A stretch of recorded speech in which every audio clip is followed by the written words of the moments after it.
So Gennady Golovkin's next fight will be against Marco Antonio Rubio. I'm not too excited for this fight. Golovkin's in an unfortunate position where the top guys, the elite guys at middleweight, are refusing to face him. The latest one being Miguel Cotto.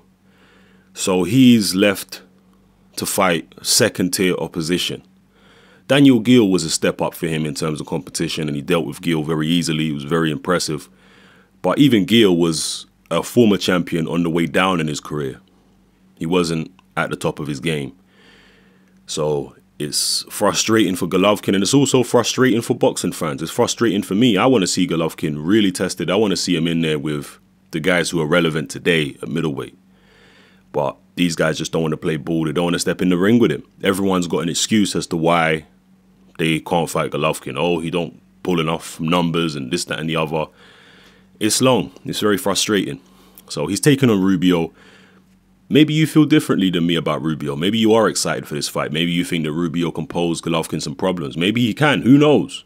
But from what I've seen of Rubio over the years, I've never been overly impressed. Yes, he had a nice win against David Lemieux. But Rubio himself has been knocked out early in fights. Early on in his career. Or earlier on in his career. They say he's a puncher. He's certainly got a good KO record. But I've never been overly impressed by his punching power. Most of his big KOs have come at a much lower level. So I've never been that impressed by Rubio's punching power, to be honest. He's a fairly conventional fighter. He's maybe an inch taller than Golovkin. Got fairly long reach. But, you know, you even look at the Lemieux fight. And Lemieux was overhyped. I'm not saying Lemieux don't have talent. He does have talent. He can punch. But he was overhyped. And Lemieux was bossing that fight up until the last 2 rounds, really, when Lemieux got stopped. He was winning that fight. Rubio really wasn't doing much. So I think Golovkin shouldn't have too much problems with him. Unless Golovkin underestimates him, which I doubt he will. I don't think he'll have too much problems. Again, maybe you know different. Maybe you've seen certain things in Rubio's style, certain weaknesses in Golovkin's style that Rubio can exploit.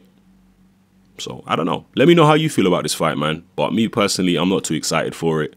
And I do feel for Golovkin. I do feel for him because no one at middleweight really wants to play ball. But then again, other people are going to say he's got Andre Ward if he wants to step up to 168 pounds. Ward has been calling him out for a while now. So, I don't know. Let me know how you feel. This is Hatman. I'm out.